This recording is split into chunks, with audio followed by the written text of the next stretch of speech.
Bonjour et bienvenue sur cette nouvelle interview des créatrices de l'entrepreneuriat. Aujourd'hui, j'ai l'immense plaisir d'accueillir Myriam Saint-Gelais et nous faisons un saut au-delà de l'Atlantique puisqu'elle est à Québec. Bonjour Myriam. Bonjour. Bonjour. Alors, l'intention de ces interviews, en fait, c'est d'inspirer des femmes qui ont le désir de créer leur entreprise ou qui sont déjà dans une entreprise depuis quelques mois, quelques années, et qui ont de la difficulté à peut-être gérer leur état d'esprit, le syndrome de l'imposteur, gérer leur énergie, mais aussi peut-être planifier leurs activités et planifier leur temps. Et toutes les entrepreneuses que je reçoive ont l'immense avantage de nous partager avec humilité et authenticité bien leur stratégie à elles, leurs trucs et astuces, leur mode d'emploi, et puis aussi nous avouer que la route est pavée parfois de difficultés, mais qu'on peut les passer. Donc aujourd'hui, j'accueille Myriam Saint-Gelais qui cherche des subventions publiques pour des organismes à but non lucratif, mais aussi des artistes, et elle nous en parlera un peu plus avant. Ça veut dire qu'elle cherche des subventions, mais qu'elle va beaucoup plus loin, si vous le désirez, c'est-à-dire qu'elle peut demander la subvention et aller jusqu'au suivi pour éviter de rembourser la subvention, parce que des fois, il y a des critères à respecter, et si on ne les respecte pas, on peut devoir rembourser la subvention, ce qui serait dommage. Donc, de toute façon, en fin de vidéo et sous la vidéo, vous aurez les coordonnées de Myriam si vous avez besoin de ses services, alors évidemment, à Québec même. Alors, Myriam, merci de m'accueillir pour cette interview. Est-ce que tu peux te présenter un peu plus et dire surtout ton actualité professionnelle, s'il te plaît? Oui, bien sûr. En fait, je suis consultante en subvention.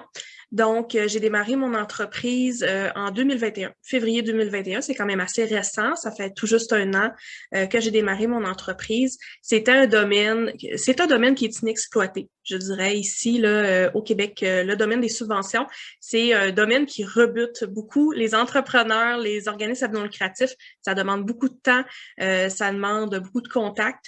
Puis moi, j'adore ce domaine-là. Ça fait depuis plusieurs années que je suis là-dedans. Donc, j'ai décidé de lancer mon activité en février 2021. Comme consultante, je fais de la recherche de demande de la recherche de subventions. Puis, je fais de la rédaction de demande de subvention. Je fais aussi de la révision pour ceux qui souhaitent faire la rédaction eux-mêmes, mais avoir un deuxième regard sur leur demande de subvention.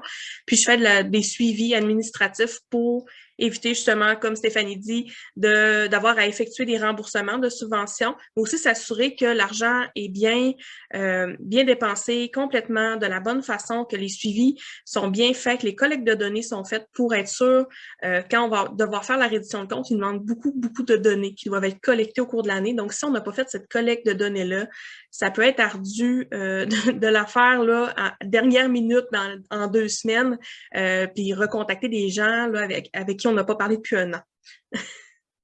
Et alors, tu viens de dire que tu es installée depuis février 2021, mais tu m'avais confié qu'en fait, c'était un métier que tu pratiquais avant. Et Oui, qu'est-ce qui a déclenché que tu quittes pour faire finalement le même métier? mais en fait, je faisais le même métier, mais pas à 100%, dans le sens où j'étais directrice d'un organisme à but non lucratif pendant 7 ans. Donc, j'ai eu à mettre sur pied des projets, faire des recherches de subventions, faire tout le processus, mais au travers de toutes mes autres tâches, qui étaient la gestion des ressources humaines, la gestion financière, la gestion administrative. Ensuite de ça, je me suis dirigée comme commis comptable dans un cabinet. Puis, je reste dans une petite place. On est 7000 habitants environ. Il n'y a pas de ville qui nous entoure, donc c'est très clos comme environnement. Ils me connaissaient bien, puis ils savaient que j'étais bien à l'aise avec les subventions, donc ils m'ont donné la tenue de livre des clients qui avaient beaucoup de subventions. Ils m'ont donné aussi des subventions à demander pour tous les clients du cabinet en ce qui concerne la COVID, parce qu'ici au Canada, on a eu beaucoup de subventions pour la COVID, donc j'étais responsable de ce volet-là. Puis, après ça, j'ai démarré mon entreprise conjointement avec mon emploi comme commis comptable. Puis, c'était pas dans mon ambition de me lancer à 100% dans mon entreprise, mais les affaires ont tellement explosé que j'ai dû faire un choix. Donc, j'ai fait le choix d'être à 100% entrepreneur en juillet 2021. Et alors, tu m'avais aussi confié que c'était par rapport à une recherche de liberté finalement que tu avais aussi Oui. décidé. de basculer, c'est bien ça? Oui, c'est ça. En fait, j'ai mon enfant qui commençait l'école à l'automne 2021. Puis je me disais, écoute, s'il y a un scénario qui arrive, exemple, ici, les écoles, elles fermaient une après l'autre pendant des semaines à cause des éclosions de COVID. Si mon enfant vit du harcèlement à l'école, s'il n'est pas à l'aise dans le modèle d'éducation, puis c'est pas la façon qui fonctionne avec lui pour l'éduquer, je voulais pas être contrainte à contraindre mon enfant à aller à l'école s'il n'était pas bien dans cet environnement-là. Je voulais avoir une liberté potentielle que s'il y a quelque chose qui va pas bien, je perds mon emploi, l'école ferme trop souvent, peu importe, mon enfant est vraiment pas bien à l'école, je peux dire, je fais le switch, je change le tout, je deviens entrepreneur à 100% et je fais l'école à la maison si c'est requis. Donc, je voulais avoir cette possibilité-là, cette liberté potentielle-là, en fait. Et en plus de la liberté, est-ce que si tu te rappelles, est-ce que tu avais déjà eu des envies de devenir entrepreneuse ou là, c'est vraiment et le concours de circonstances et cette volonté de liberté qui ont créé ça à un moment? Non, j'étais entrepreneur dans le passé aussi. J'ai déjà eu une savonnerie artisanale. Tu ne savais pas? Donc, oh, ça l'était pas dit, hein, je crois. Mais j'ai eu une savonnerie artisanale que j'ai vendue au bout de quelques années. Donc, je suis quand même entrepreneur dans l'âme, puis j'ai pris beaucoup de grandes leçons lors de cette expérience-là. Donc, j'avais ça qui était latent, mais je ne savais pas dans quel domaine je souhaitais me lancer à nouveau. Puis, je me dirigeais, en fait, en février 2021, moi, dans ma tête, j'allais devenir adjointe virtuelle. C'était vers là que je me dirigeais. Puis, j'ai eu un flash. J'étais sur Facebook. J'ai vu des recherches, des gens qui recherchaient de l'aide pour les subventions. Puis, j'ai fait, ah, je serai pas adjointe, je vais être consultante en subvention. Là, c'est là que ça l'a parti. Donc, moi, je voulais vraiment une entreprise de service cette fois-ci parce qu'une savonnerie, ça implique de faire la recherche de tes recettes, la conception, la déclaration, l'étiquetage. C'est grand, là. Il y a beaucoup de tâches qui viennent avec ça. Donc, je voulais pas avoir à faire une fabrication de produits ou de la conception. Donc, je m'étais dit, ce sera une entreprise de service, mais sans savoir encore c'était quoi. Et alors, est-ce que tu t'es servi, justement, comme tu dis, des leçons de ta première entreprise pour cette deuxième fois pour éviter certaines peurs? Ou il y a eu des nouvelles peurs, les mêmes, comment tu dirais? J'ai utilisé les leçons de la première entreprise pour ma deuxième, mais ça a créé des nouvelles peurs. Je vais dire ça comme ça. Dans le sens, je sais pas si tu veux que je donne des détails par rapport à ça, mais dans ma première entreprise, je ne déléguais aucunement. J'étais peu ou pas entourée. J'avais mon conjoint qui m'aide un peu, ma famille qui m'aide un petit peu, mais j'osais pas demander de l'aide. Donc, je faisais tout toute seule. Puis, ça m'a épuisée. J'ai fini par vendre ma savonnerie parce que j'étais... on va dire en bon québécois, j'étais à bout. Hein? J'étais plus capable de voir des savons en peinture. Depuis que j'ai vendu mon entreprise en 2018, je n'ai pas refait de savon. Même Je ne suis plus capable. Oui, j'ai eu une écœurantite. Donc, des savons et de tout ce qui entoure ça. Donc, je me suis dit, si je me crée une autre entreprise, il va falloir que je sache bien entourer puis que je vois les dépenses qui sont reliées à ça plutôt comme des investissements. Puis c'est là que la seconde peur a embarqué dans le sens, c'est-à-dire, est-ce que je suis capable de m'offrir une coach? Est-ce que je suis capable de m'offrir une adjointe virtuelle qui va m'aider au niveau là, de tout ce qui est administratif, tout ce qui n'est pas ma zone de génie, pas que je veux exploiter dans mon entreprise personnellement. Donc ça crée de nouvelles peurs parce que des fois, tu dis, écoute, j'arrive serré, j'ai pas tant d'argent, mais il faudrait que je paye une ressource pour m'aider.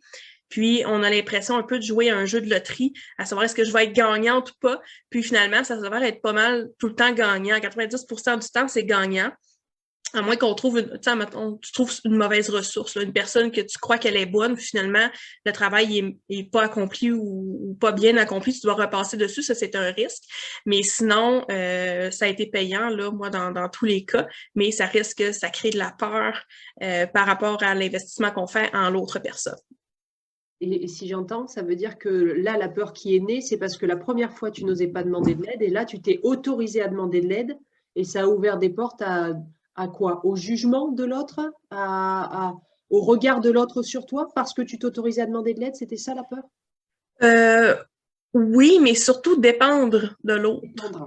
D'accord. Oui, je suis assez exigeante envers moi-même, puis je suis exigeante envers les autres, puis je sais qu'il faut que je je me parle et je me tempère à dire, écoute, tes exigences ne sont pas celles des autres et tu peux pas être aussi exigeante envers les autres. Ils n'ont pas tous les mêmes capacités que toi. Donc ça engendre des peurs de pas rencontrer les délais requis, pas que la qualité ne soit pas au rendez-vous. Il y a aussi un peu le jugement des autres sur notre façon de fonctionner, le jugement aussi, la peur de si je donne beaucoup d'informations à l'autre personne, est-ce qu'elle va devenir ma concurrente? Ça, c'est une autre chose aussi, de peut-être potentiellement créer de la concurrence. Ça, c'est une peur qui peut être latente aussi là, dans mon cas.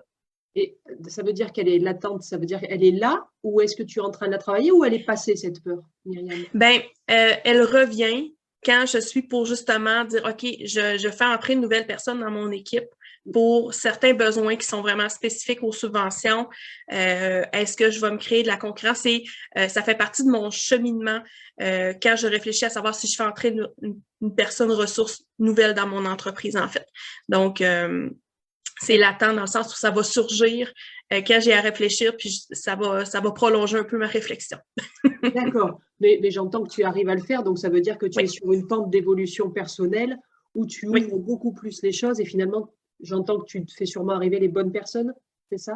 Oui, puis ça a quand même évolué beaucoup à ce niveau-là parce que je suis en train d'évaluer si je ne mettrais pas en place une formation.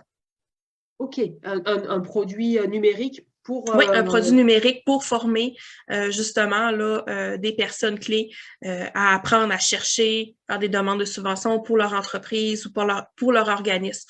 Donc, cette peur de la concurrence-là, c'est muté en peur de perdre la clientèle. Mais il y a tellement d'organismes, écoute, je ne peux pas tous les desservir. D'accord. Donc, si tu avais d'autres personnes qui savaient faire, tu pourrais peut-être chapeauter ou mentorer ces personnes-là. Exactement. Les coacher. D'accord. En plus de créer des revenus passifs. Bien sûr. Semi-passifs. Ouais. Bien sûr. Donc, après, c'est plus de la concurrence, c'est être complémentaire, c'est devenir complémentaire. Excellent. Est-ce que ça veut dire que ça, c'était…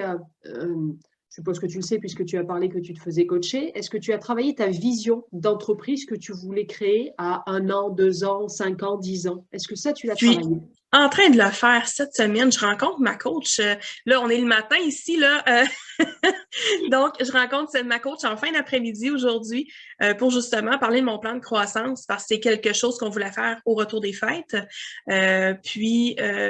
Là, actuellement, je suis capable de me projeter seulement sur 2 ans. La raison est que j'ai connu une hypercroissance un peu malgré moi, dans le sens où moi, dans mon plan initial, actuellement, je serai encore à l'emploi dans le cabinet comptable et je ferai consultante par les soirs et les week-ends. Puis finalement, je suis ma propre patronne. J'ai mon conjoint qui a quitté son emploi, qui est devenu mon employé. J'ai une équipe avec moi de pigistes, de personnes, des travailleurs autonomes. C'était complètement pas prévu dans mon planning personnel, dans ma tête. Ça a explosé, mais je suis la vague, j'en profite. Donc, j'ai de la difficulté à me projeter parce que je me dis, bon, mais ce que j'écris sur papier pour dans 1 an, ben, ça va-tu se réaliser dans 6 mois en réalité ou ça va se réaliser dans 1 an et demi? C'est difficile à prévoir. On dirait que je suis en… C'est pas une pente là, qui est vraiment égale. J'ai l'impression que c'est un pic que je vis actuellement puis que tout ce que je projette arrive. Fait que j'ai un peu peur de me projeter puis de dire OK, ça va être trop gros à prendre cette année si je mets trop de choses. Je serais pas capable. Ça veut dire qu'en parallèle de ta vision, ta coach va te faire travailler ta légitimité à grandir comme ça et prendre toute ta place. C'est excellent. Là j'entends que presque ta vision, elle rattrape, elle est vraiment très proche de la réalité à chaque fois. Oui. Écoute, ma vision, je me fais des vision boards aussi, là, des tableaux de visualisation. Puis, faut que je les refasse aux 6 mois. C'est pas 1 an, c'est comme… Moi, je fais mon tableau de visualisation en me disant, ben, écoute, ça, c'est mon objectif, dans 1 an, je vais être là. Puis, finalement, je le refais aux 6 mois. Puis, je dois l'actualiser parce qu'il devient désuet, c'est pas très long. Donc, je suis comme, OK, c'est puissant. Ça me dépasse un peu par moment aussi. Il est en face de toi, ton tableau de visualisation, ou tu l'as mis à un endroit où tu sais où il est et ça suffit? Oui, je l'ai mis, il est dans ma chambre, à l'endroit où je serre mes vêtements. Donc, le matin, quand je m'habille ou le soir, quand je me change, après ma douche, je le vois, je le visualise à ces moments-là. Je suis obligée d'être devant. Excellent, excellent. Oui, mais du coup, si tu le voyais un peu moins, tu pourrais peut-être mettre 1 an à faire les choses. Là, tu mets 6 mois. Ah oui, ça me donnerait une petite pause. Non, non, non, non, il faut continuer. C'est génial ce que tu dis. C'est génial. Euh, du coup, pour revenir à l'état d'esprit, on a parlé de la vision. J'aimerais que tu parles des pensées, justement. On a parlé des peurs. Mais en termes de pensée, est-ce que ton cerveau est ton ami ou est-ce que des fois, il essaye de te tirer vers le bas? Ah, ben c'est sûr que ça arrive parfois qu'il essaie de me tirer vers le bas. Surtout au niveau du syndrome de l'imposteur. Ça, là, c'est très, très puissant chez moi. Je dois constamment me faire ramener par ma coach, puis je dois constamment aller chercher des validations externes pour me rassurer sur ma légitimité. Puis, tu sais, j'ai l'expérience dans le domaine depuis 2012 quand même. C'est pas rien, mais j'ai l'impression d'être toujours toute petite à côté de mes concurrents. J'ai peu de concurrents. Puis à chaque fois que je les regarde, je suis comme, OK, je leur arrive pas à achever. Et puis, dans le fond, je leur arrive à achever là, comme il faut. Arrête de les regarder finalement. C'est ça, je garde les regarder dans les yeux, mais ça me demande quand même de travailler beaucoup là-dessus parce que ce syndrome d'imposteur-là surgit un peu à n'importe quel moment, au moment de fixer mes prix, au moment de parler à des clients. C'est vraiment à certains moments spécifiques que ça va surgir, puis je dois développer des outils pour surmonter ça sans que ça paraisse. Ça veut dire que ça surgit soudainement et que là, il y a le dialogue intérieur qui est en train de te grignoter alors que tu es avec quelqu'un, par exemple? Oui, carrément. Donc, mettons, je parle à un client, puis je veux donner beaucoup de valeur, en fait, mais je suis pas en consultation, je suis juste en rencontre de qualification de client. Mais là, je vais tenir à donner de la valeur pour prouver que je suis bonne, puis ça va finir que j'offre une consultation rapide en 15 minutes, gratuite au client. Il repart, il m'achète pas de service. Donc, ça me nuit vraiment là au niveau de mon chiffre d'affaires. Carrément. On va le dire, là, on va dire les vraies choses. Là, ça me nuit au niveau de mon chiffre d'affaires parce que je me tire dans le pied en voulant apporter trop de valeur à des moments où je ne dois pas en apporter. Tu te survends parce que tu n'es pas sûr de Ouais. ta légitimité, en fait. Oui, je me survends puis je donne l'équivalent d'une consultation que normalement je ferais payer en dedans de 15 minutes. Est-ce que travaille avec ta coach dans le sens faire des jeux de rôle ou est-ce que elle travaille sur ton estime de soi, ta confiance en soi? Elle travaille sur mon estime. J'ai suivi aussi des formations en vente pour comprendre plus le mindset que je dois avoir lors d'un processus de vente ou de rencontre de qualification. Puis aussi, j'avais beaucoup de rendez-vous dans mon agenda, justement de rencontres de qualification. Donc, j'en ai délégué quand même une bonne partie à une vendeuse. OK. Pour justement parce que ça me prenait 2 jours par semaine, ces appels-là. Puis là, je passais 2 jours à constamment me tirer dans le pied. Ça n'avait pas de bon sens. Oui, en plus, ça me drainait. Ouais. Donc là, j'ai fait une solution hybride dans le sens où j'ai pris une personne qui fait des ventes pour moi, mais je conserve quand même une certaine partie des rendez-vous pour pas tout lui remettre non plus, puis continuer à faut que je me pratique, puis il faut que je devienne bonne en vente aussi. Il faut que je sache me vendre. Je peux pas juste déléguer ça puis pas améliorer cet aspect-là. Donc, j'ai suivi des formations, puis même des semaines de coaching spécialisées en vente et tout ça pour m'aider à m'améliorer. Puis ça, j'ai fait ça au cours du mois de janvier. Là, c'est vraiment tout récent. D'accord. Donc, tu dirais que si tu te projettes à il y a un an, en février 2021, par rapport à aujourd'hui, tu t'es amélioré, ça va mieux? Enfin, est-ce que tu arrives à apaiser ce syndrome de l'imposteur? Parce que beaucoup de femmes le vivent et finalement, elles ont toujours la crainte qu'il soit toujours là. Toi, est-ce que ça a baissé? Oui, ça a vraiment baissé, surtout en précisant mon offre de service. Veux pas, on fait une collecte de données de façon non officielle quand on donne nos premiers services à nos clients. C'est là qu'on constate mieux leurs besoins, ce qu'on est en mesure d'offrir, puis dans quel délai, combien de temps ça nous prend. Fait que ça m'a permis d'aller préciser mon offre de service de plus en plus. Donc, avec une offre de service plus précise, là, je suis vraiment dans ma zone de génie. Au début, j'offrais des services un peu plus grands. Puis là, j'ai vraiment raffiné, de dire, OK, non, moi, c'est ça que j'aime faire, c'est cette tâche-là dans laquelle je vibre carrément. Quand je suis en train de la faire, je suis comme, OK, je me mets de la musique, un bon café, je tripe, ça prendra les heures que ça prendra, je suis dans ma zone. Fait que j'ai vraiment raffiné mon offre de service pour dire, OK, moi, je fais des tâches qui sont constamment dans ma zone. Je délègue le reste, côté administratif et tout ça. Puis, ça m'a permis vraiment d'apaiser mon syndrome de l'imposteur parce que là, je sais que les tâches que je fais, je suis vraiment excellente là-dedans. Puis aussi, les retours des clients. Je parle à un client, Il y en a qui me disent, écoute, Myriam, c'est comme si tu faisais partie de l'équipe. Hey, Myriam, une chance que tu es là. On a réussi à aller chercher plein d'argent cette année. On n'avait jamais fait ça. Fait que les retours des clients qui me disent, écoute, on te veut pour plusieurs années dans notre organisme, dans notre entreprise.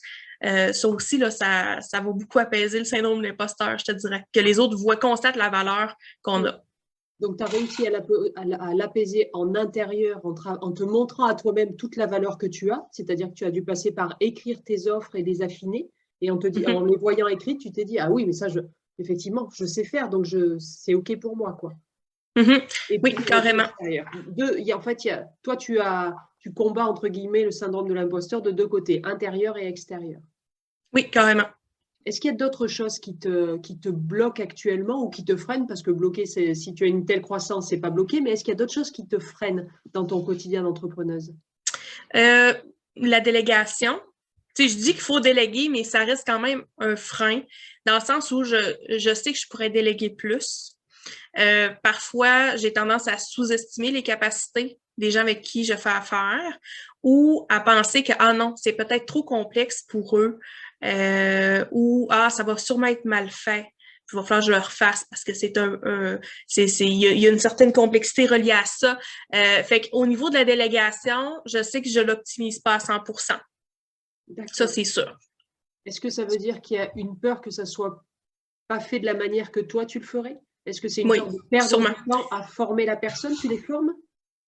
Sans dire que c'est une formation qu'on s'installe en Zoom 1 à 1. Ce que je fais normalement, là, si je délègue des tâches à mon adjointe virtuelle qui est à quelques centaines de kilomètres de chez moi, je lui fais une vidéo avec Loom. Donc, je lui montre carrément le document que je veux qu'elle fasse, puis je lui explique en détail avec le visuel qu'est-ce que je souhaite. Donc, j'offre quand même un encadrement. Fait que quand j'envoie une mission à faire, il y a un Loom, il y a les documents, il y a toutes les informations. Donc, j'offre un encadrement quand même assez serré pour être sûr d'avoir un résultat vraiment proche de ce que je veux obtenir. Et est-ce que tu fais des jalons réguliers avec elle pour voir l'avancée et ajuster au fur et à mesure le temps de voir qu'elle est pleinement autonome? Oui, puis je fais ça de cette façon-là. Puis aussi, les mandats que j'offre, j'ai tendance à segmenter. Je ne vais pas demander à mon adjointe, exemple, de faire un travail au complet de A à Z. Je vais faire certaines parties, je vais déléguer les parties que j'aime le moins. Donc, ça permet vraiment de segmenter. Puis là, moi, quand je reprends où est-ce qu'elle est rendue, bien là, je peux faire les petites corrections si nécessaire sans dire, OK, il faut que je refasse tout. D'accord. Oui, donc, tu as quand même je garde les zones de génie. Ouais. C'était quand même drôlement amélioré en termes de délégation et j'imagine que ça aussi, c'est exponentiel. Est-ce que tu as du mal à déléguer aussi, peut-être parce que financièrement, c'est un coût et tu as cette peur que ça coûte trop cher? Oui, effectivement, ça coûte quand même assez cher. Puis c'est sûr que parfois, ça me freine. Si j'aurais un argent infini, là, je déléguerais beaucoup plus aussi. Je fais ma comptabilité moi-même. C'est facile pour moi parce que j'étais commis comptable pour plusieurs entreprises avant, donc c'est pas une difficulté, mais ça demande quand même du temps. Donc, ça, je le délègue pas parce que je me dis, bon, je suis capable de le faire, ça me demande du temps, mais ça ne me demande pas 10 heures par mois non plus. Donc, je le fais moi-même parce que ça me fait sauver un peu d'argent parce que je suis encore en démarrage d'entreprise. Donc, je peux pas dire que je roule sur l'or. Ça serait une menterie si je te dirais ça. Mais même sans rouler sur l'or, tu investis beaucoup parce que finalement, comme tu dis, ton conjoint est ton salarié. Tu as une adjointe virtuelle, donc même sans rouler sur l'or, tu te permets d'investir alors que souvent, moi, les clientes que j'ai, elles ne veulent pas investir 100, 500, 1000 euros. Elles ont l'impression que ça y est, elles vont être pauvres. Et en fait, oui, j'ai investi beaucoup. Ouais, mais c'est quoi c'est quelque chose que tu as travaillé à investir ou c'est naturel pour toi de te dire, bah oui, en tant qu'entrepreneuse, on investit, c'est normal? C'est devenu naturel. Avant, dans ma première entreprise, je n'osais pas le faire. Je voyais ça comme une dépense, mais j'ai pu voir avec le temps qui s'est passé, puis en travaillant en comptabilité pour d'autres entreprises, puis aussi lors de formations puis de coaching que j'ai pris, ça me fait me rendre compte en fait que c'est pas une dépense, c'est vraiment un investissement. Fait que j'ai réussi à changer mon mindset par rapport à ça, puis oser dépenser de l'argent pour vraiment être accompagnée. Ça veut dire que tu dépenses de l'argent sans avoir de vraie vision de ton entreprise. Enfin, en tout cas, elle est à 1 an, mais finalement, elle dure que 6 mois.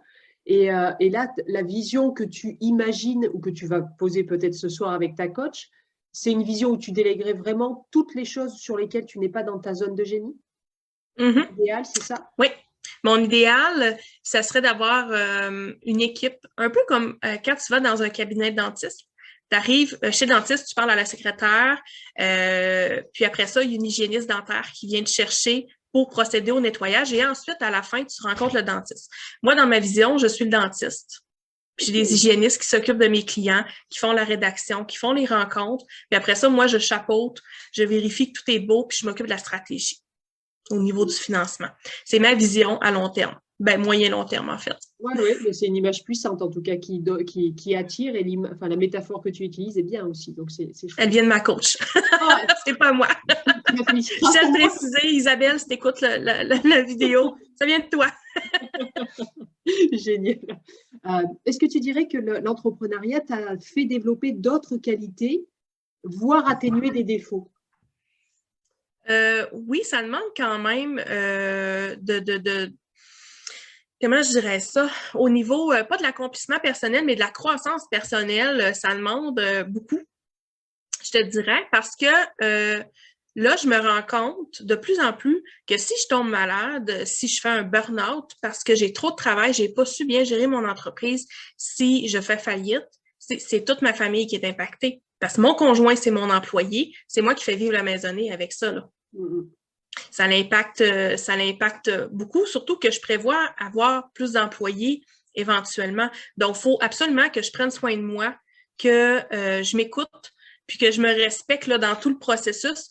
C'est difficile. Je peux pas dire que je le fais à 100%. Hier soir encore, j'ai travaillé jusqu'à 23h30 quand j'aurais pas dû, mais bon, on est dans une grosse période au niveau des subventions, donc je me dis, bon, je me permets des écarts, mais outre ça, je me suis pris des coachs personnels en entraînement, en vision de soi-même, justement en croissance personnelle. Fait que j'ai une coach d'affaires, mais j'ai d'autres coachs aussi au niveau personnel pour vraiment aller m'aider à prendre soin de moi puis m'assurer que ma croissance suive ma croissance d'entreprise puis qu'il n'y ait pas un clash entre les deux, là, vraiment un gros écart parce que sinon, ça ne pourra pas fonctionner longtemps. Ouais, c'est ce que je dis souvent à mes clientes, c'est que le produit le plus important de l'entreprise, c'est soi, en l'entrepreneur. Parce que comme tu dis, s'il s'effondre, l'entreprise s'arrête. Donc, à part si vraiment on a 500 salariés, c'est pas le problème. Mais là, dans le cas où on est 2-3, génial. Et en plus de ces outils, est-ce que tu as dû travailler, parce que le parcours entrepreneurial, il n'est pas linéaire, ça génère beaucoup d'émotions, des très positives, des très négatives. Est-ce que là, tu as eu un travail à faire pour gérer et utiliser tes émotions, en fait? Oui, quand même, parce que je suis le genre de personne qui a de la difficulté à dire non à des offres. Puis, en étant entrepreneur, je dois dire non à certaines offres que j'aimerais faire, mais qui ne sont pas nécessairement dans ma zone de génie ou qui me feraient perdre beaucoup de temps pour peu d'argent. Donc, quand arrive le moment de dire non, ça me demande beaucoup, beaucoup, beaucoup. Donc, je dois vraiment travailler sur les émotions que ça génère. Donc, ma coach d'affaires m'aide vraiment beaucoup à ce niveau-là parce qu'il y a beaucoup, beaucoup d'opportunités qui s'offrent à nous en tant qu'entrepreneurs quand on fait beaucoup de réseautage, puis on voit beaucoup, beaucoup de possibilités. On connaît plein de belles personnes, puis on veut dire oui à tout le monde, oui à tout, puis on peut pas. On peut pas s'éparpiller. On a une mission d'entreprise, on a une vision, puis il faut essayer de rester dedans le plus possible, sinon ce sera pas lucratif à long terme. Donc, moi, ça me génère beaucoup, beaucoup d'émotions. C'est assez intense. Donc, oui, on travaille là-dessus. Mais en un an, c'est pareil? Tu as vu ton évolution en termes de gestion de ton éparpillement ou c'est encore une difficulté? Non, je me gère, malgré que j'ai toujours des possibilités que je me dis « Ah, ça, j'aimerais ça, ajouter ça dans mon entreprise. Ah, ça, puis là, ça. » Mais là, je suis comme « Non, je peux pas tout faire en même temps. Si je fais tout en même temps, je vais juste tout faire à moitié, puis en négligeant mes clients en même temps, en négligeant mon travail qui est lucratif actuellement. Donc, j'ai une gestion d'éparpillement là, qui ça va bien, là. Ça va bien. » Alors, je me contrôle. Est-ce que l'éparpillement, ça rejoint l'idée d'avoir plein d'idées à la minute? Parce que là, tu viens de dire ça. Ça veut dire toutes les saisir ou tu t'autorises quand même à noter toutes ces idées au cas où un jour tu puisses les faire? Oui, je me les note. Je me note ces idées-là. Puis même, souvent, ce que je fais, je m'imprime même la documentation par rapport à ça. Il y a des choses des nouveaux services que je veux offrir. J'ai été me chercher les informations par rapport à ça. J'ai imprimé la documentation. Je me dis, quand je serai prête, je vais lire là-dessus, puis je vais pouvoir me dire, OK, ça vaut la peine ou ça va me demander trop une grosse courbe d'apprentissage. Et ça me permet de me déposer puis de dire, OK, tu sais, cartésiennement, là, je sais pas si c'est un mot qui existe, mais cartésiennement, est-ce que ça vaut la peine pour mon entreprise? Puis moi, je suis une fille de papier, donc j'imprime, je prends des notes, puis je me dépose vraiment papier de façon physique avec ces idées-là pour voir si ça pourrait être plus être un hobby ou il faut que je le joigne dans mon entreprise. D'accord, donc tu passes encore beaucoup par le papier. J'ai vu qu'il y avait une publication Facebook d'ailleurs Oui, hier où tu étais sur ton bureau et il y avait beaucoup de papier. j'avais un document d'environ 20 pages que je devais réduire de moitié, puis je devais éliminer les doublons, les triplons de texte. Puis là, à un moment donné, avec ta roulette, il était 10 heures le soir, puis là, avec ma roulette, je suis comme, oh non, je vois plus rien. J'ai tout imprimé, j'ai tout étalé sur la table. Puis là, écoute, ça a pris 20 minutes, c'était réglé. Puis ça faisait 1 heure que j'étais à l'ordinateur. À un moment donné, on vient qu'on voit plus rien. Puis c'est difficile d'avoir une vision d'ensemble, justement, dans un document Word sur un écran. C'est pas super bon pour ça. Donc, puis j'ai constaté que c'était beaucoup plus rapide hier. J'ai fait, OK, je pense que je vais fonctionner comme ça plus souvent. Puis euh, on va laisser faire la dépense de papier puis d'encre, là. On va y aller, puis on va être plus rapide. Ça me fait penser à une qualité des entrepreneurs, l'agilité. Est-ce que tu dirais qu'on est obligé d'être agile quand on est Oui, entrepreneur? oui, il faut être agile parce que surtout, ben pas surtout dans mon domaine, mais dans mon domaine, je le constate parce que les subventions changent constamment. Il y en a qui ferment à toutes les semaines, il y en a qui ouvrent à toutes les semaines. C'est toujours des nouvelles données à intégrer, c'est toujours des nouveaux besoins que ça crée au niveau des clients, des nouvelles demandes d'informations. Donc, ça demande d'être toujours au courant ou à tout le moins d'être capable d'apprendre rapidement puis d'être très autodidacte puis très agile là, par rapport à ça. Donc, c'est agile dans le cœur de ton métier, mais c'est aussi agile en termes personnels. C'est-à-dire, il y a une Oui. méthode de travail que je suis en train de faire, comme hier, sur ton ordinateur, ça ne marche pas. Je passe au papier, je suis agile en manière de me gérer, en fait.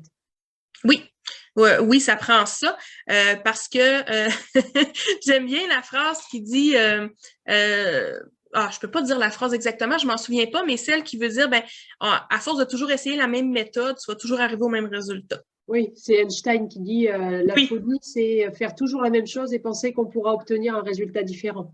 exactement. Puis ça, c'est quasiment, bon, sans savoir la phrase exacte, là, tu viens de la dire, là, mais c'est un peu comme un mantra pour moi, là, de dire, écoute, là, ça fait 2 fois, là, ça fait 2 heures que je suis sur mon document, ça fonctionne pas, c'est quoi que je peux faire d'autre pour arriver à un résultat parce que là, il faut que ça se règle.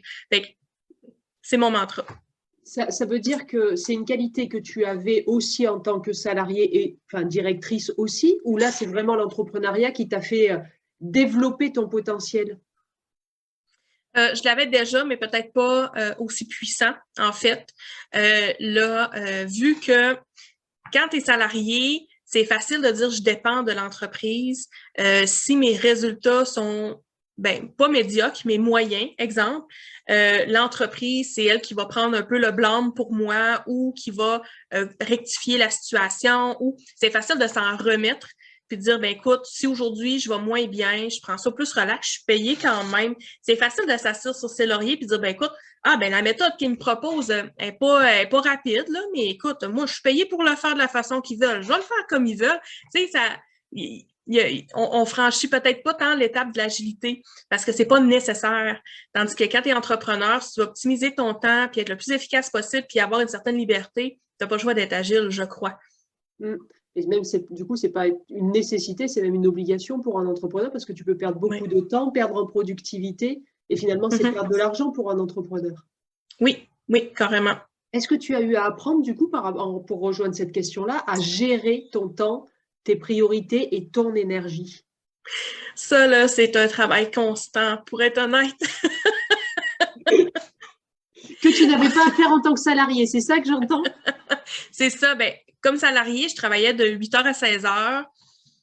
J'arrivais à la maison, j'allais chercher mes enfants, puis on fait souper. La routine embarque, c'est naturel. Le soir, on écoute la télé, puis c'est facile. Mais là, on n'est comme pas impacté nécessairement comme salarié toujours par la fluctuation de la demande que l'entreprise va subir parce qu'ils vont le répartir au travers des employés, puis on le subit pas personnellement nécessairement, on conserve notre horaire. Mais quand tu es entrepreneur, il y a quand même des cycles, il y a des saisons. Comme moi, là, j'ai des saisons là, au niveau des subventions, puis là, je suis en plein dedans, une grosse saison. Donc, ça implique que je dois travailler plus, puis je vais avoir des périodes qui sont plus mortes. Puis j'essaye d'avoir un horaire quand même fixe, puis de pas travailler les soirs, mais je sais que lors de ces saisons-là, je dois travailler les soirs, mais j'essaie de me donner du temps pour moi pareil. C'est pas toujours facile, c'est facile de dire, ah, écoute, je vais sauter le dîner puis je vais travailler sur le dossier de ce client-là pour avancer, mais finalement, on n'est peut-être pas tant productif parce qu'on a faim, on est fatigué, on a besoin d'une pause. Ça fait déjà 4 heures qu'on est devant l'ordinateur.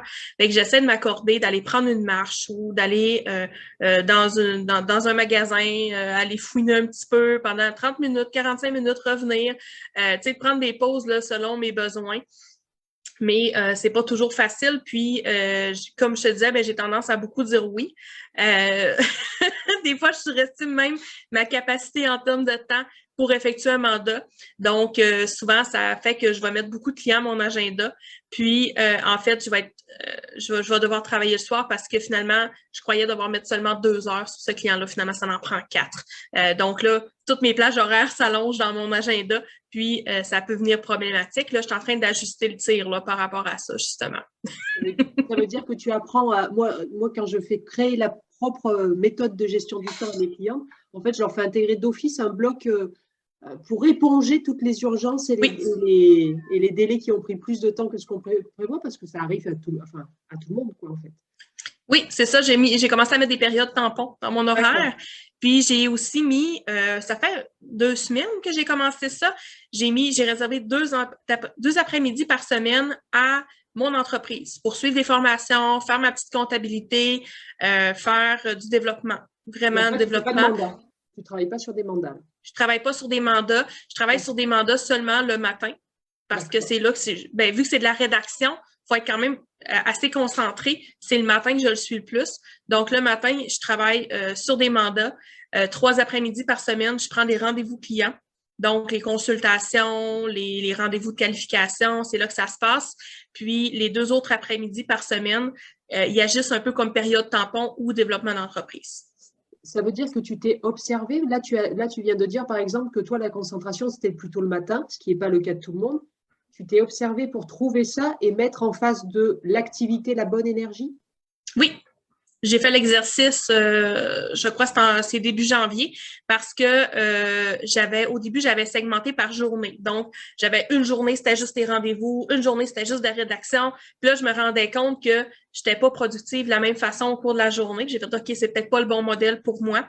C'est difficile pour moi d'être en rendez-vous toute la journée. Ça me demande beaucoup, beaucoup d'énergie. J'arrive le soir, j'ai pas de patience envers les enfants, puis je trouvais ça plate. Que mes enfants, ça fasse 10 minutes qu'ils soient arrivés à la maison, que je sois déjà comme, ah, j'ai hâte de soyez couchés. Je suis tannée de voir des gens. Je suis tannée, tu sais. Donc, j'ai dit, bon, c'est peut-être pas la bonne façon. Surtout, tu sais, quand je travaillais sur des mandats toute la journée, là, je me rendais compte l'après-midi, j'avais un down, j'étais facilement distraite, j'avais de la misère à garder le focus. Donc, j'ai vraiment analysé mon énergie par rapport aux périodes de la journée, puis comment je me sentais à la fin de la journée. Puis, j'ai ajusté le tir, là, par rapport à ça pour être capable de me respecter, d'être plus productive aussi, parce que ça me permet d'être plus productive dans un certain sens. Puis aussi de me réserver un temps pour moi. De 11h30 le matin à 13h, c'est mon temps pour moi. Donc, je peux aller prendre une marche. Oui, le plus possible, à moins que je sois sur un mandat à l'extérieur de chez moi, chez un client. Ça, c'est des choses qui peuvent arriver. Mais sinon, c'est vraiment normalement un temps pour moi. Puis ça agit aussi un petit peu comme période tampon. D'accord. Aussi. Et une fois que tu as mis tout ça en place, est-ce que tu arrives à être plus dans la joie de l'entrepreneuriat, parce que c'est quand même un jeu aussi, on est son propre patron, ou est-ce que tu es encore pollué par toutes les contraintes, les obligations, les activités, rentrer le chiffre d'affaires? Ça l'a diminué, ça ne l'a pas complètement éliminé, par exemple. Je crois que là, c'est plus au niveau de la structure et de la délégation que ça se joue dans mon cas plutôt que dans mon horaire en tant que tel.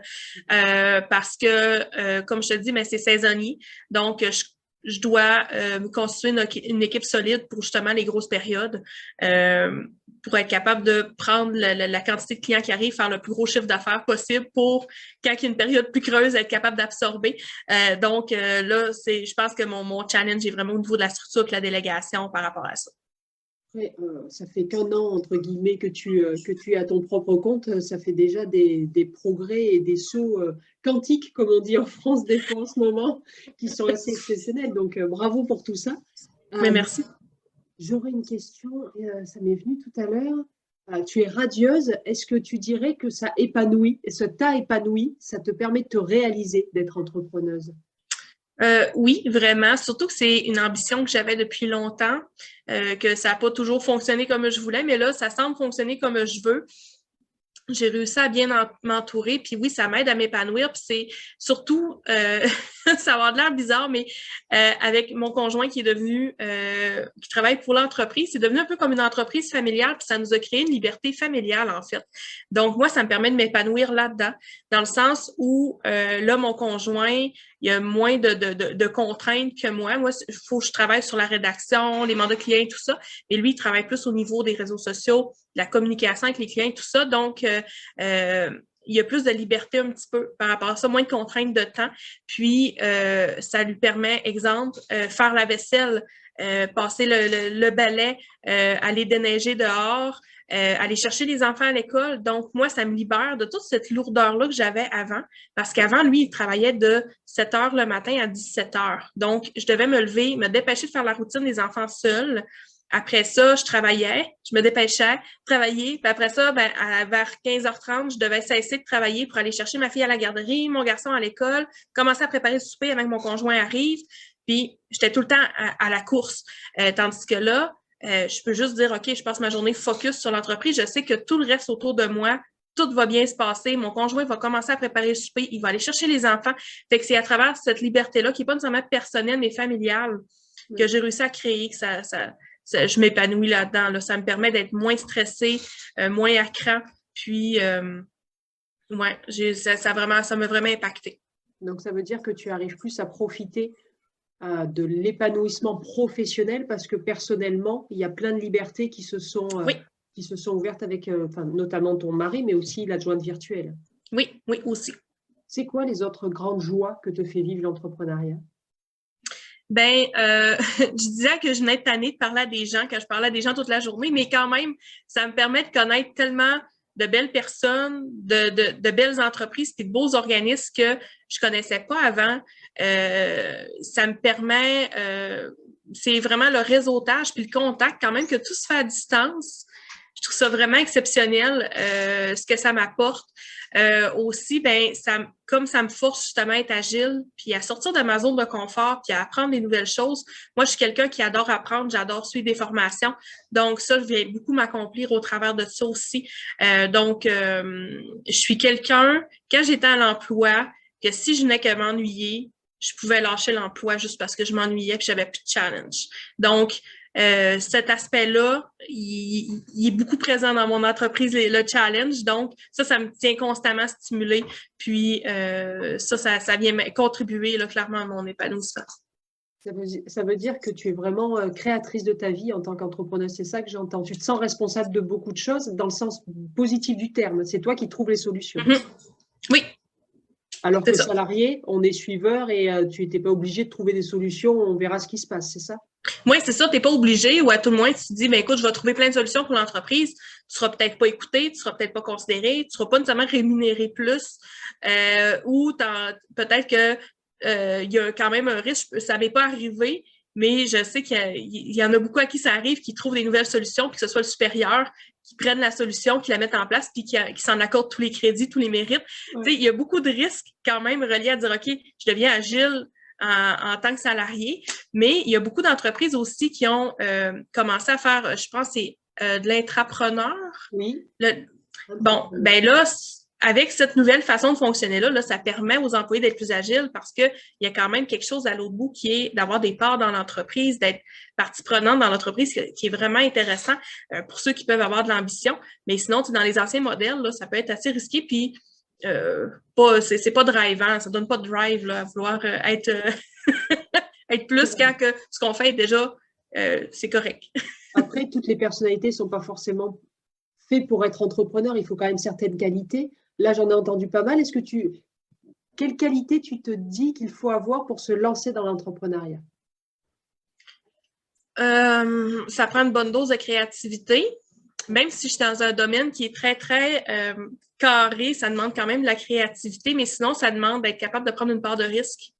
Oui. Parce qu'on risque beaucoup, tant au niveau personnel que financier ou même familial. Il y a beaucoup de risques qu'on prend. Il y a des risques même au niveau des amitiés, dans le sens où quand tu deviens entrepreneur, des fois, ça crée une divergence d'opinion ou juste des intérêts différents avec les amis ou les personnes que tu côtoyais. Puis là, on dirait qu'on ne se rejoint plus. Ça te change, ça te force à changer de cercle d'amis, à changer d'habitude. Donc, faut être capable de prendre le risque là, qui vient avec ça. Puis c'est dans toutes les facettes de ta vie, en fait. D'accord. Oui, c'est vrai qu'on change de sphère relationnelle quand on évolue personnellement, mais ce n'est pas forcément que l'entrepreneuriat, mais peut-être que l'entrepreneuriat, c'est encore plus gros et plus fort. Et du coup, bah, ça arrive peut-être plus vite. Alors, surtout toi, si ça arrive au 6 mois au lieu d'un an, évidemment, tout va plus vite. Ce qui est à mon avantage, c'est que je ne suis pas le genre de personne qui a un réseau d'amis. J'ai beaucoup de connaissances, j'ai beaucoup de contacts, mais je ne suis pas le genre de personne à aller prendre un café chez des amis. Je n'ai pas besoin de côtoyer des gens pour bien aller. Je suis très, très indépendante. Donc, ça ne m'a pas impacté beaucoup. Il y a certaines relations quand même qui ont changé, mais je sais qu'il y en a qui ça impacte là, quand même pas mal là, à ce niveau-là.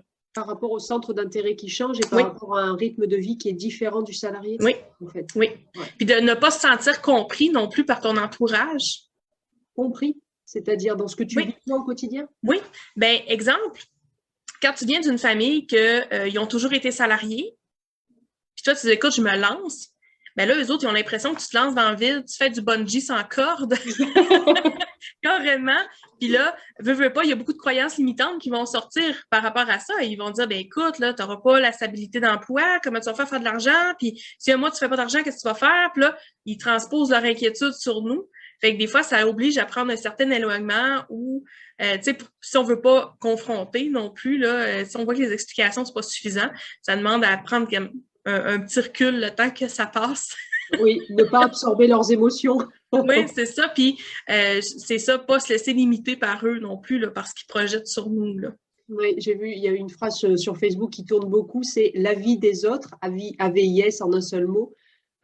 La vie des autres n'est que la vie en deux mots des autres.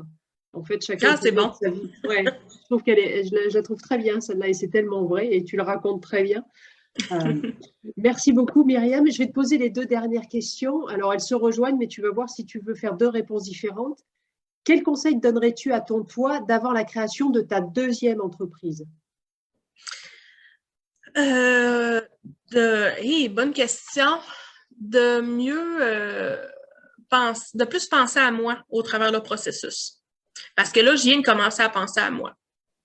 Ok, penser à toi dans le sens de prendre soin de toi? Oui, prendre du temps pour moi, puis au lieu de tout accepter les offres qui se présentent, parce que c'est l'erreur que j'ai faite au début aussi, de dire, OK, non, est-ce que je veux le faire? Est-ce que c'est quelque chose que je veux faire?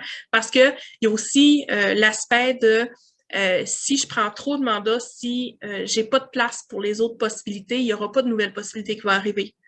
J'ai un peu cet exemple, quand j'ai donné ma démission à mon emploi, j'ai quitté mon emploi un vendredi. Le lundi, j'avais 2 nouvelles offres d'emploi. Il n'y a jamais personne qui m'a approché pour m'offrir des emplois avant. J'ai tout le temps été donné mon CV. Oh, excellent. Donc, tu vois le genre? En fermant, des fois, juste clore quelque chose, ça nous ouvre à des nouvelles possibilités. Donc, pas tout accepter, puis laisser de la place justement à ces nouvelles possibilités-là qui peuvent être vraiment engageantes pour nous, puis qui peuvent vraiment là, nous apporter beaucoup. Mais si on est trop d'intâches ou trop dans des mandats qui ne nous conviennent pas, puis ça prend tout notre temps, puis toute notre énergie, puis tout notre mental, ça ne laisse pas la place aux bonnes choses à arriver. Ça, c'est la façon que je le pense, puis c'est la façon que je le vis actuellement. Ça me fait penser à, je ne sais pas si on dit la même chose au Québec, c'est l'expression savoir vider sa coupe pour mieux la remplir. Je ne l'avais pas entendu, mais oui, je la comprends bien. Ouais. C'est bien vrai. Faire le vide pour accueillir le plein. Et du coup, c'est ce que C'est ça. tu dis, en fait, je ferme un endroit et après, j'ai plein d'opportunités qui n'étaient pas là avant, enfin, qui étaient peut-être Oui. là, mais donc c'est ouais, c'est chouette. Et Mhm. alors, dernière question, quel conseil en termes d'état d'esprit donnerais-tu à une femme, logiquement, qui nous regarde et qui nous écoute, qui souhaiterait se lancer dans l'entrepreneuriat? Quel conseil en termes d'état d'esprit? Ben, en fait, d'état d'esprit, c'est de ne pas être dans la crainte du manque.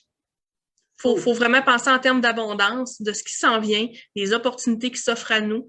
Faut vraiment, il y a une question de mindset, un switch de mindset à faire. Hein. Il y a la loi de l'attraction aussi, là, auquel je crois quand même pas mal. Donc, faut vraiment être dans le concept de l'abondance, puis qu'on est dans notre meilleur, qu'on vibre.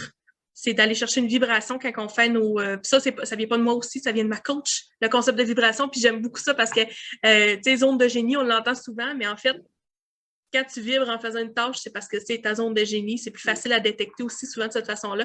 Donc, c'est d'aller chercher ces zones de vibration-là qu'on a, puis d'être dans un mindset d'abondance. Wow, excellent. Eh ben, merci pour cet échange très riche, très enrichissant pour les personnes qui vont nous écouter et qui vont, j'espère, passer le cap de l'entrepreneuriat. Est-ce que tu as une phrase, un mot de la fin à nous dire, Myriam? Non, je pense que non. J'ai pas de mot de la fin. Je pense qu'on a couvert beaucoup, Ah oui, beaucoup de on a choses. couvert beaucoup de choses. J'ai vidé mon sac, moi, là, pendant, pendant notre conversation. Mais sinon, de ne pas hésiter, même si je ne suis pas nécessairement un exemple à 100%, mais de ne pas hésiter à reconnaître sa valeur, puis à le... faut que ça transparaisse dans nos offres, dans nos prix, de ne pas se sous-évaluer, tant au niveau personnel qu'au niveau envers les clients. Donc, d'avoir des prix qui sont conséquents, parce que tu vaux quelque chose en tant que personne, puis en tant qu'entrepreneur. Donc, présente-toi à ton juste prix et à ta juste valeur envers tes clients puis envers tes partenaires. Ouais, c'est toute la différence entre le prix de nos offres, produits ou services et puis la valeur. Et en Oui, fait, c'est ça, puis je fais du pricing de valeur. J'ai voilà, commencé ça. exactement. Bravo, excellent, excellent. Eh bien, écoute, Myriam, je te remercie encore une fois de cet échange outre-Atlantique, mon premier et visiblement le premier d'une longue série, donc j'adore, merci beaucoup. Encore une fois, sous la vidéo, je mettrai les liens que tu me feras parvenir pour que les gens puissent te trouver. Alors bon, les Français, je pense que ça a peu d'intérêt, mais si d'autres Québécois veulent te rejoindre, peut-être que tu vas découvrir d'autres sphères que les OBNL et puis les artistes qui viennent vers toi en ce moment. Ben oui. Donc, je te remercie et puis je te dis à Merci à très toi. bientôt, Myriam. Merci. Au revoir.